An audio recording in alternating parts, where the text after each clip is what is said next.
KSAT 12. The 6 o'clock news starts right now. 1 year since a mother from Olmos Park vanished. A look at what's happened over the last 365 days since Suzanne Simpson was last seen. Her husband now charged with murder.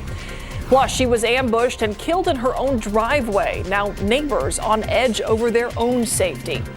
And it was one of the many parts of the Texas Hill Country hit hard during the July 4th flooding. But in the aftermath, signs of progress in a popular area of Kerrville. A local story that continues to grab national attention. The search for Suzanne Simpson is still ongoing 1 year later. She was last seen October 6th of 2024. She was seen with her husband, Brad Simpson, at the Argyle. That's a private dinner club in Alamo Heights. That night, a neighbor witnessed the two fighting outside of their Olmos Park home, heard a scream, and saw Brad Simpson take off in his truck. Brad Simpson would later be arrested and charged with Suzanne's murder. A judge set a tentative trial date for Brad Simpson for February 13th of next year. Today, on this 1 year mark, we're sharing the spotlight with another missing mom whose story is similar to that of Suzanne Simpson's. The body of Cecilia Huerta Gallegos has not been found, yet her husband has been charged with her murder and is about to go on trial. Courtney Friedman spoke with Cecilia's sister, who says her heart breaks for the Simpson family because she knows what they're going through. She was a really happy person.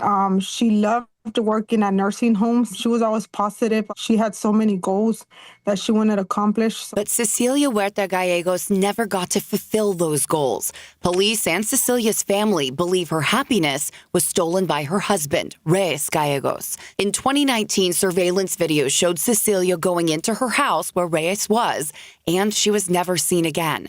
Reyes was arrested and charged with Cecilia's murder, and later this month, his trial is set to start. Cecilia has still not been found. It's been hard for her kids, for us, for the whole family. It's especially because 6 years you're talking about, living with that every single day. Mireya Lopez says her sister had 4 children, the youngest now 9 years old. When you saw Suzanne Simpson's situation, what did that feel like for you a year ago? It was pretty hard because every case I see now on social media, it gets to me. It's like if it's similar to Sissy's case. Mireya still has faith in several things: that Cecilia will eventually be found, and that when the murder trial starts in a couple of weeks, her family will get the justice they seek. She hopes the same for Suzanne's family. Don't give up. Fight till y'all find her. Courtney Friedman, KSAT 12 News. When we report on these horrendous cases of domestic violence, we also want to remind anyone that may be going through a domestic violence situation themselves, please get help. There are free resources available for anyone who needs them. You can scan that QR code right there on your screen. That will take you to a list of those full resources on KSAT.com. An employee at a private school fired and now under criminal investigation after police say he secretly recorded students undressing in an office. San Antonio police told KSAT Investigates that officers were called out to Holy Cross on Thursday night. A staff member who shares an office with that suspect told investigators they noticed an alarm clock with what they believed was a camera lens. SAPD says that clock also had an SD card. Investigators say the footage shows at least 3 students changing clothes in that office. The school's attorney says the video is now in SAPD's possession, and it might be tough to identify those students because the footage is so blurry. The video also showed the suspect having sex with another adult who the school is now banned from campus. Families we spoke with were surprised and upset with what they feel was poor communication from the school. Especially when you trust this school's going to be taking care of your children or grandkids, and then to come out to hear this, I don't understand. SAPD says the suspect is a 34-year-old man. They are not sharing his name right now because he has not been arrested. The Texas Education Agency says it's investigating complaints against educators or staff members at more than 120 school districts across the state over posts made about Charlie Kirk's death. The agency says it received more than 350 complaints about posts published on social media platforms. More than a dozen area districts have educators under investigation, according to the TEA.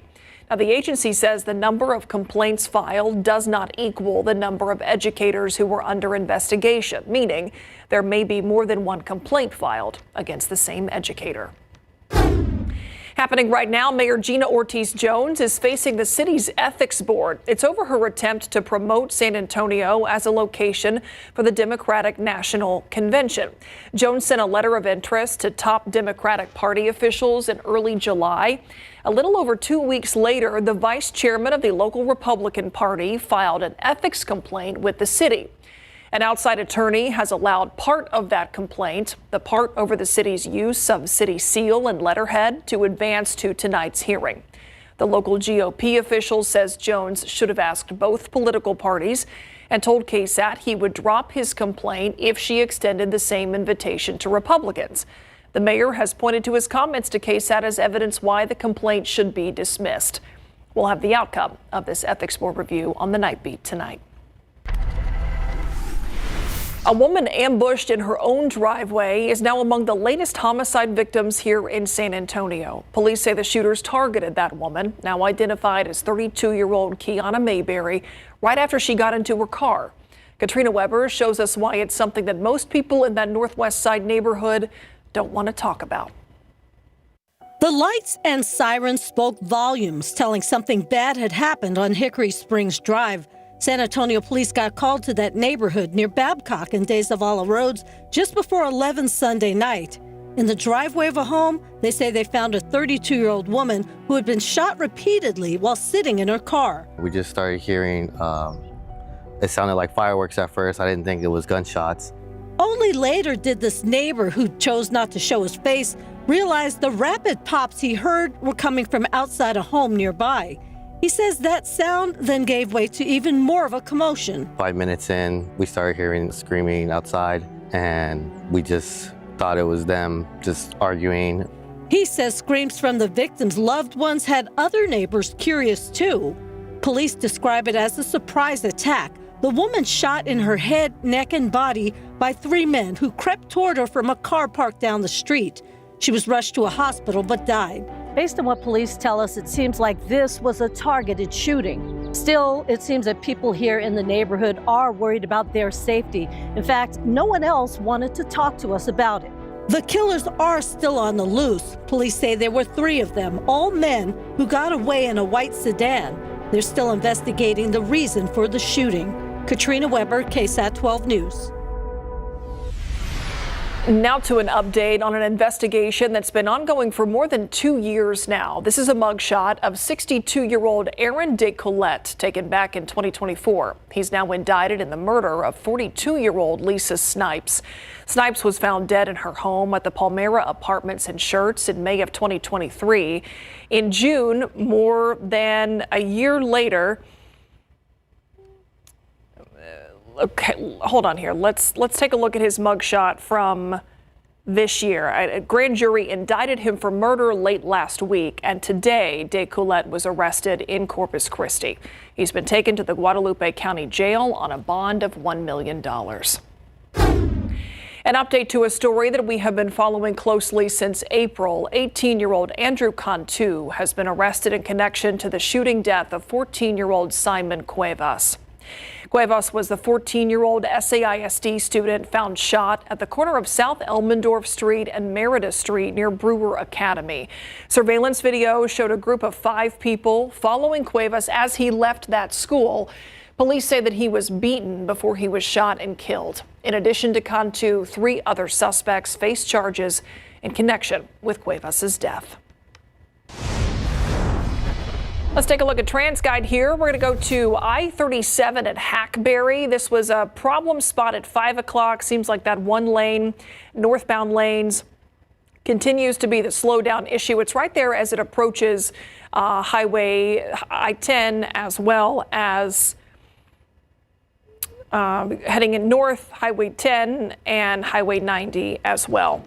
Also want to give you a heads up about a traffic tie-up that is going to be continuing on the northeast side, Loop 410. This is right there along 410 Starcrest to I-35. It's going to stay closed down. It was over the weekend, caused a huge backup in that area. If you happen to be driving in the area, it is going to last a while longer. Crews are putting in steel girders as part of an extension program there. The roads are expected to open back up, though, tomorrow.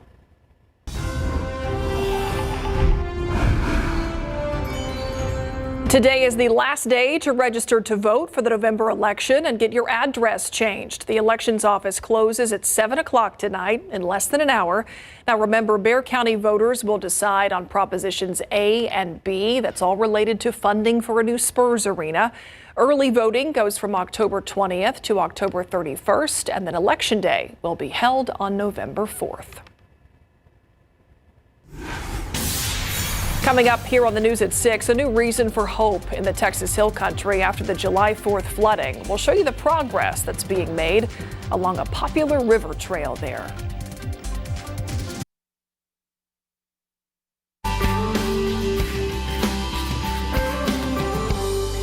We hope you'll join us this Saturday at the 11th at the Rocket La Cantera for Light the Night. Hundreds of lanterns will illuminate the sky to celebrate, honor, and remember people impacted by blood cancer.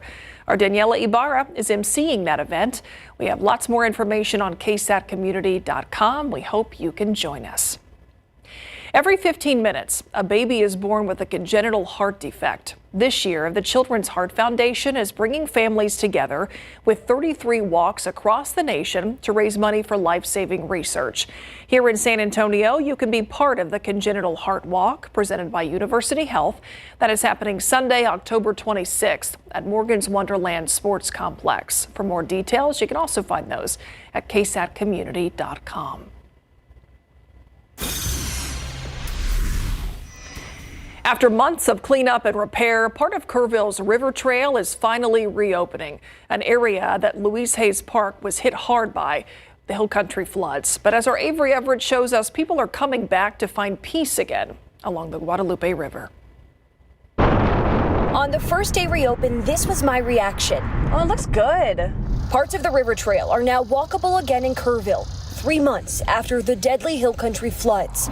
And I wasn't the only one shocked to see the progress. This seems like a real blessing and a step forward. On the morning of July 4th, we took this video of Louise Hayes Park. On Monday, we took this video showing the recovery and restoration and the open river trail. There's been a whole lot of work to get it done to this part, and we appreciate it. There's a lot more work to do. That's why when we heard Kerrville was opening this stretch of the trail between the Camp Meeting Creek Bridge to the Francisco Limo Street Bridge, photojournalist Alexis Montalvo and I got our walking shoes on, and so many others joined us. We thought, okay, we got to get out there and just walk and pray. The river trail was great, and it's still great. Scars still show the force of the floodwater, but wildlife here has come back, and crews are working to get the park fully operational. 3 months in, but it was a lot. What's most shocking to the people we've met on our walk today is how much the landscape down here has changed. So many trees were lost during the July 4th floods, but that's why they're so grateful to see how many trees have been marked. It is a more hopeful time. But even in a more hopeful time, there is still heartache. So many friends still in just rebuilding their houses, their lives, and the loss that they've dealt with. I really just pray for the recovery, and just the restoration and just for the trauma, just to be lifted up. People here are calling this the first step, part of the trail reopening, hoping the river can be a happy place once again. Now, there are a few rules if you plan to come out here and walk. The trail is only open during daylight hours, and people are asked to stick to the designated paths. The city tells us it is a priority to get the park rebuilt. If you want to help in the funding process, there's ways to do so on KSAT.com. Avery Everett, KSAT 12 News. Nice to see signs of progress there. Let's take a look outside with live cam back here in San Antonio. We got those clouds out there, and Adam, we've got some rain chances to talk about. Yeah, better than nothing. I mean, it's nothing significant, but 30% chance. It's It's better than what we've been facing. Yeah, it's something. But don't get too excited about it tomorrow. Just more of a, oh, gee whiz, got lucky in my neighborhood. We had a quick shower, right? That's pretty much all it would be. Now, over the past 3 hours, you see the activity on authority radar, especially closer to the Gulf coastline. And these showers sometimes make their way inland, 2 to 3 counties inland, and even Karnes County had a pretty good soaking there a little while ago. As for the overall rainfall accumulation in Karnes County, not bad. Where you see the green on the screen, that indicates at least a ½ inch of rainfall. So you look at the just south of Kennedy, 0.9, just outside of Runge, about 1.2 inches. So efficient rain producers, isolated, but better than nothing. Now, tomorrow, the primary time frame is 2 p.m. to 8 p.m. for the rainfall potential, and most of us aren't going to see it, but about 30% of south central Texas should see some showers popping up, even if you see them just off into the distance with the tall clouds building. And nothing severe either, just a few splash and dash showers, ½ inch to 1 inch in the luckiest neighborhoods. Now, as I often like to say, the high-res computer model here, the Futurecast, it's far from perfect, and I know it shows a shower right over downtown at 2:32 p.m. That could be anywhere on the map, so don't pay close attention to the exact placement of the showers, more so the quantity and how many showers we could see. I think that's what this computer model handles the best, is aerial coverage, not exact areas that are likely to get hit. And, once we get after sunset, then I think the rainfall potential really does slide. Now, this is part of a weak, it's actually not a weak front right now, but it will be a weak front when it gets to us. Notice the temperature difference up here. 83 in Lubbock. You go to western Kansas and it's 53, even 74 in Amarillo. 71 in Wichita, but 53 Omaha and North Platte. There's clearly a cold front here. And temperatures are in the 50s all behind this front. So a very fall-like front, and it's going to move southward. Unfortunately, it's not going to bring us any changes in our temperatures. The air is going to modify, and then it just completely washes out and dissipates. So we're not going to have any changes from it other than a little bit of rainfall potential. 92, our high temperature today. 7 degrees above average for this time of year, and the record high 95. So we were just 3 degrees shy of that. Kerrville today, 90, Del Rio 93, Cotulla 95, Gonzales a high temperature of 97. And right now we're at 90 degrees. Here's the difference though. The humidity's back, especially at night and in the morning. Dew point 61. So remember, 60 and up, that's when it feels a little muggy outside. Whereas last week, we had a really good break from the humidity with dew points in the 50s. That's going to be different here for several days until we get to Friday and the weekend. Right now, 91 Rio Medina, 89 Nixon, 88 Canyon Lake, near 90 degrees for the most part. 90 officially at the airport. But by 8 o'clock, we're down to 86, 10 p.m., 81, and then tomorrow morning, we start the day near 70 degrees with that noticeable humidity. Then by noon, we're at 83, then a high temperature of 90, and that 30% chance from about 2 p.m. to 8 p.m. Carrizo Springs tomorrow, 95, Beeville 94, New Braunfels about 91. So we're still running above average. And actually, the longer range outlook all the way through the middle of the month, we are likely to be above average. I can share with you some of those longer range outlooks coming up at 6:45, along with what we're tracking in the tropics, especially in the Atlantic, and the likelihood of development. Around here, notice the mornings dip back into the mid 60s by this weekend. That's because the humidity is going to loosen its grip a little bit and allow for some more comfortable mornings. The dewies will drop. The dewies are dropping. You got it, Myra. Thanks, Adam. All right, Mary joining us now here. Mary, our game of the week features one of my favorite local mascots. The unicorn. The unicorns. Yes, New Braunfels, the unicorns are having a magical season just like their mascot, but their opponent for this week's game of the week is hoping to change that.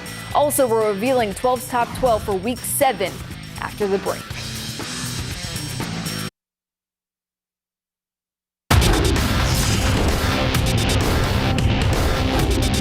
Each team can make the playoffs in our district, and we're really fighting for a spot right now. This one would be a pretty big one on our schedule. It is hard to set yourself apart in District 13 5A D2 in big board sports. But the two teams featured in our Week 7 game of the week will be trying to do just that. Bernie Champion and New Braunfels. Now both programs will be rested coming off of a bye week, and the Unicorns will be heading to Bernie with an unblemished non-district and district record. Last time out, New Braunfels defeated Victoria East 42-3, and they've scored 35 plus points in every game this season while holding opponents in their last 3 matchups to a combined 10 points. Wow. The Unicorns are 5-0 to start the season, and that's the best they've been in quite some time. It's been great. They said, first time it's since I think 2007 since they started 5-0. Kids have bought in, kids are executing, but we can't look forward too far and we can't worry about what's happened already. We got to focus on Bernie Champion this week, and that's it. A record means nothing, honestly. Tough district opponent, so we need to come in hard, good mentality. We just keep playing together and playing smart and just play for each other. It's about us, and I think we can keep this momentum going and go into this week, and hopefully we can come out with the win. But we just got to play hard, fight, and keep playing for each other. Well, Bernie Champion enters the week 1-1 in district play. They most recently outlasted Seguin 57-50, but the week before that, the Chargers fell 41-14 to the reigning state champions, Smithson Valley. Talk about a challenging schedule to start district competition. We approach the game with a playoff mentality, and we're going to do that the rest of the season. We're with the challenging district that we're in.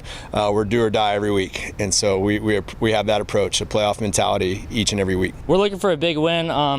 We haven't won a home game yet, so we're looking to take back our home field. So it's going to be a big game. This game's really important to us. Like, we've circled this one for a long time, and we just got to get mentally prepared. And we had a good first day of practice, and all bye week we were focused on playing the Unicorns this week, and we're ready. Here's the matchup. It all goes down Friday at 7 between New Braunfels and Bernie Champion at Bernie ISD Stadium. And here's our BGC road trip. Dilly is at Stockdale and Cotulla is at Pulse. We'll be on site for both contests. All right, it's time now to reveal 12's top 12 for week 7. At 1, Steele is 5-0. 2, we have Harlan. 3, Brennan. 4, Johnson. 5, Clark. 6, Brandeis. 7, Taft. 8, Medina Valley. At 9, New Braunfels Canyon. 10 is Warren. 11 is Lee. And 12 is Reagan. Now for Class 5A. Excuse me 1 second.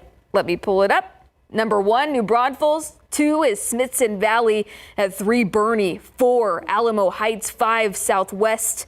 6, Southwest Legacy. 7, J. At 8, we have Tivy. 9, Bernie Champion. 10, Lanier. 8, South San. And 12 is Piper. And in Sub 5A, number 1, Davenport. 2, Lavernia. 3, Poth. 4, Canyon Lake. 5, Bandera. 6, Hondo.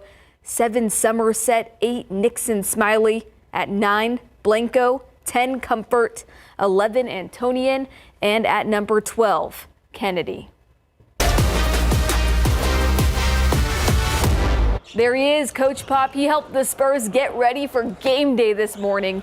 Present at shoot-around as San Antonio gets set to open up preseason play with a professional basketball team from the Chinese Basketball Association tonight. Tip-off is at 7 o'clock, and there's Wemby getting up shots, feeling good, ready to hit the court tonight. We'll have highlights of that game on the Night Beat. Yeah, it's nice to see Pop there, and hopefully he's feeling good as well. Good to just see him out with the team. Yes, Thank you, Mary. agreed. Thank you. KSAT Explains is up next.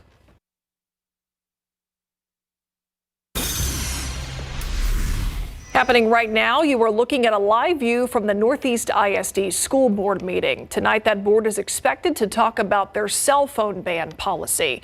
It is all to comply with a new state law. Right now, they're showing some slides during that meeting. As it stands now, any ISD's policy prohibits the use of cell phones while on campus during instructional time. But students can use their phones during lunch and passing periods. In a letter sent to parents, NEISD said it had been contacted by the Texas Education Agency and at least one lawmaker asking them to ban cell phones from campus for the entire school day. We'll follow what happens here tonight, and then we'll bring you an update on the Night Beat.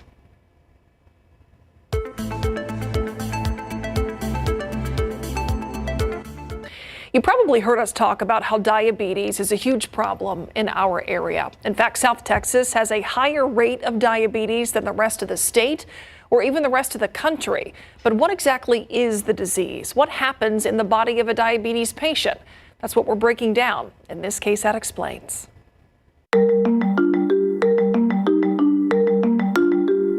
You probably know that diabetes has something to do with sugars and insulin, but none of it is sweet. The insulin that we all produce to try to make the sugars go back to a normal range, it's not very efficient, so it doesn't work the way it's supposed to work. Insulin is a hormone. It's produced by the pancreas and works to help your body convert sugar into energy. But we're not just talking about things like cookies and cake. Carbohydrates are what break down into blood sugar. So carbohydrates is the fancy way to say sugar. And before we go any further here, know that not all carbs are bad. That's literally what the brain is using to function. It's the gasoline of the body. Without enough insulin or with insufficient insulin, blood sugar levels in the body get too high, and that sugar is not broken down into energy. When your sugar levels are too high, then you're not really able to use all of that sugar as energy, and you're just accumulating that extra sugar on your bloodstream, which is what causes the complications of diabetes. When the body can't break down sugar, it has to store it somewhere. That storage comes in the form of fat. On top of that, your liver, it's always producing sugar, extra sugar that's just dumping into your bloodstream. Insulin tells the liver when to release that sugar. Just one more job, the hormone won't do well if the body doesn't have a strong supply. Plus, when excess sugar is stored as fat, excess fat can damage the liver. A vicious cycle. So you might be thinking, why not just add more insulin to the body? Insulin injections are available, right? Well, that used to be the main way that type 2 diabetes was treated, but now different medications target different problems. We have some medications that will work, for example, at your pancreas level and tell the pancreas, okay, we need to be more efficient. So we don't need to put out all this insulin, we just need to make the insulin work a little better. We have others that will work at the fatty tissue, for example, or the muscles, and they will tell the fatty tissue and the muscle, take the sugar but use it as energy, don't store it, just create energy out of it. We have other medicines that will go to your liver and will tell the liver, okay, we have enough sugar, you don't need to keep overworking yourself in producing more sugar. Lifestyle changes are also just what the doctor orders. The healthier a person eats, the less sugar they consume, and the easier it is to control sugar levels.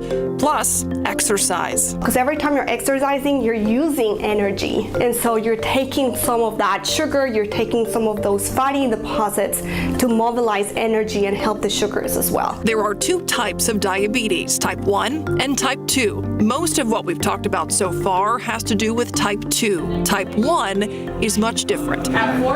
Perfect. Yeah? Okay. Natalia, who lives with type 1, wishes more people knew that. They think type 1 and type 2 are the same. They're not. Apple and oranges. Yeah. They're not even on the same playing field. Type 1 diabetes is an autoimmune disease. This means that the immune system, which should be hunting down germs and viruses and other bad guys, gets confused and attacks your own cells instead. A patient's body attacks its own insulin. And so these patients typically will have barely any insulin production at the beginning, and eventually they'll completely stop producing insulin. So they have to rely on daily insulin injections. I take about 3 to 5 injections a day. 3 to 5 injections a day? Yeah, 3 meals, and then the one that I take once a day, and then if I have a snack that's kind of carby, or to correct a blood sugar that's too high. On the flip side, when sugar levels get too low, they say you may feel like you're intoxicated. That's the best way to describe somebody that doesn't have diabetes. Like you almost don't have control over your own body if you become hypoglycemic. Diet and exercise are good for any diabetes patient, but for type 2 diabetics, it could change the trajectory of their disease. Me, doesn't matter how healthy I am, whether it's eating, exercising, no matter what I do, I'm going to be dependent on insulin. But even though insulin is a life-saving drug and one of the most important medical advances in, I think, medical history, it's not a cure. And that's why JDRF's highest goal is developing cures for type 1 diabetes. For type 2 diabetes, family history plays a big role. I have patients that come to me and they've done everything that they can to avoid diabetes, and now they're 70, for example, and they're starting to have issues with the sugars. And so they're like, what did I do wrong? Well, unfortunately, nothing. You did everything right. but it was on your genes, so it was coming. But even if you have the genetic makeup for diabetes, there are still ways to manage it. Absolutely. It's 100% manageable with the diet. Keeping carbs, aka sugars, in check is the way to do that. Everybody needs carbohydrates in their diet at each meal. Women generally need about 45 to 60 grams a meal. Men need about 60 to 75. And that applies to a person with diabetes or a person without. A healthy range of sugar levels without eating or drinking anything 6 hours before a test is 70 to 99 milligrams per deciliter. 100 to 125 is borderline. That could mean a patient is pre-diabetic, meaning they need to make lifestyle changes to keep diabetes from developing. Sugar levels at 126 or higher signal a diabetes diagnosis. There's also something called A1C. So I have a lot of patients that tell me, oh, my sugar's a little high because I just had a soda. But the A1C gives me an average of a 3-month journey of your body. An A1C measurement of 5.6 or lower means your body has been able to control sugar levels for 3 months. Signs of diabetes can be feeling sluggish, difficulty concentrating, frequent urination, or frequent thirst. Diabetes itself is not deadly, but it can cause other complications that can be. So if you notice the signs, talk to your doctor.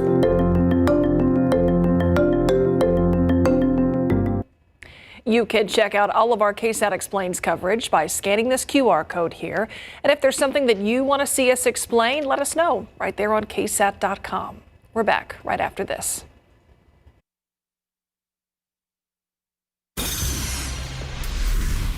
This Halloween season will be the last for a handful of local costume shops. Atlantis Discovered on Bandera will close its doors after nearly 30 years.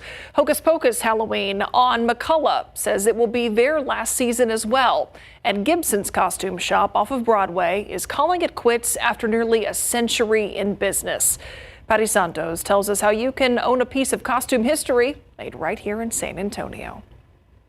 Thousands and thousands of people have entered these doors at Gibson Costume Shop looking to escape and play dress up. Sandra Torres has worked for Gibson for 40 years. I'm the general manager, and it's been in the family for close to 100 years. Started in 1928. It started here in a little shop on Pine Street by hat maker Jimmy Gibson. Then Pine Street got taken by part of it, not all of it, but part of it got taken by Highway 90.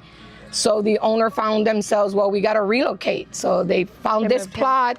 They built the downstairs first in 1950. So we've been here since 1950. 5 generations have dressed countless of Elvis wannabes, Renaissance princesses. We have Prince Charming's, right here, see? They took care of caterers, dressed students for high school banquets all over San Antonio, Corpus Christi, Kerrville, and even as far as Houston. They're theater quality, movie quality, and they're up for grabs. That's because after nearly 100 years, Gibson is closing its doors for good. We wanted Gibson's to end, a finality. Torres says the quality handmade costume business just isn't what it used to be. We said, no, let's do it right and exit this place at the right time, which is now. And it's in its 5th generation, and they've been hanging on for a long time, and now it's time. It's run its course, and there's not too many businesses in San Antonio that can say we've lasted almost 100 years.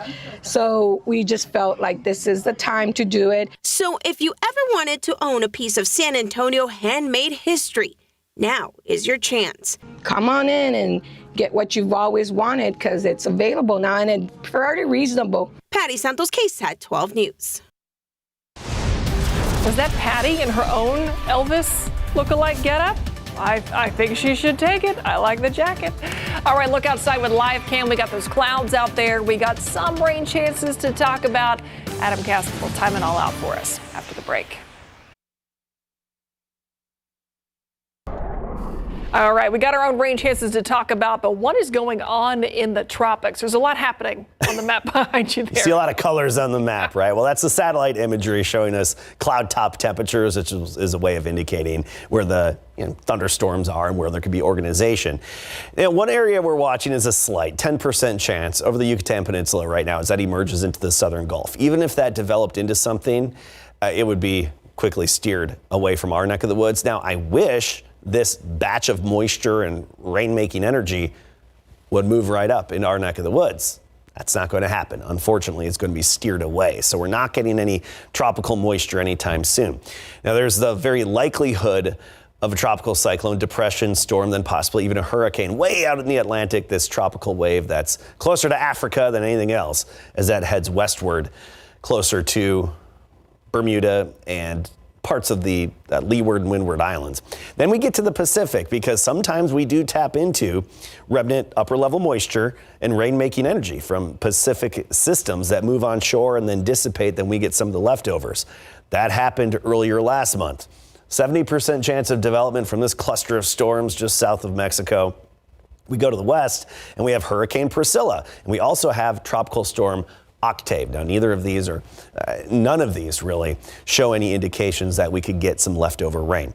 Our only opportunity comes from a weak cold front tomorrow. I hesitate to even call it a cold front. It's more of a wind shift line than anything. It's not even going to be much of that, to be honest with you. It's just going to give us the hope to kickstart a few showers. And out there right now, just north of Hallettsville, we have a little bit of activity. This is basically right along this outflow boundary and outside of Luling, just east of Luling, north of I-10. But we have had some decent rain closer to the Gulf Coast and along the coastal plain today. And keep in mind, whenever you see green on the screen, especially the bright green, that means at least half an inch of rain. The dark green, closer to an inch of rain between Karnes City, Kennedy, Goliad, Beeville, and Victoria. Not bad coverage. Actually, some fortunate areas out there. Now, tomorrow, most of us not getting hit, but some of the lucky few will. About 30% of south central Texas. And keep in mind, these little downpours you see here on the high-res computer model could really be anywhere on the map during this time. I think this is just a good indication of overall coverage rather than exact areas that will get hit. Between 2 and 8 p.m. tomorrow, that's our primary window of opportunity for some of these splash and dash showers. And some of the luckiest neighborhoods could easily see a half inch to an inch of rain. There is that potential. Here's the boundary we're talking about. It's this cool front off to the north of us, just barely in the panhandle of Texas right now. And you look at the temperature difference, 80s to near 90 ahead of it, even at this hour, and 50s behind it, partially cooler because of significant cloud cover. But we're not going to have anything like 50s. This is not going to be bringing us a noticeable change in temperatures. But behind it, temperatures are running below average. So it's nice to see a little bit of a change compared to what this map looked like all last week. Either way, all the way through the mid part of the month, at least October 16th, we are likely to be above average here and for a good chunk of the country, especially north up the plains and basically the eastern 2/3. But look at this, a little shifting pattern could actually bring the opposite into the western U.S., kind of a sign of the cooler air starting to at least move southward a bit.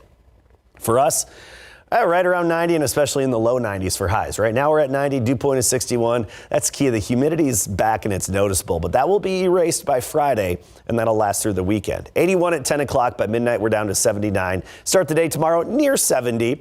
That's 67 in Hondo, 70 Converse, 69 in Floresville. And then by noon, we're well into the 80s and 90 degrees for the high temperature, give or take a degree or two, depending on your exact location.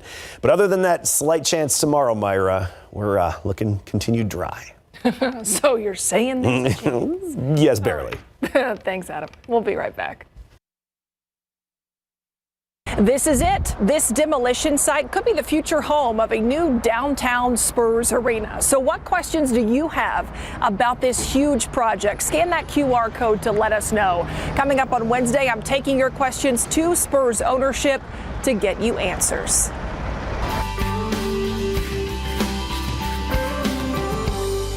University Health and Bexar County are teaming up to host free drive-through flu shot events. They are open to adults and kids 6 months and older. One flu shot event is this coming Saturday. That's October 11th at Dub Ferris Athletic Complex. And then again Saturday, October 25th at Gustafson Stadium. Both events run from 8 a.m. to noon. You will need to register before you go. For more information, go to ksatcommunity.com.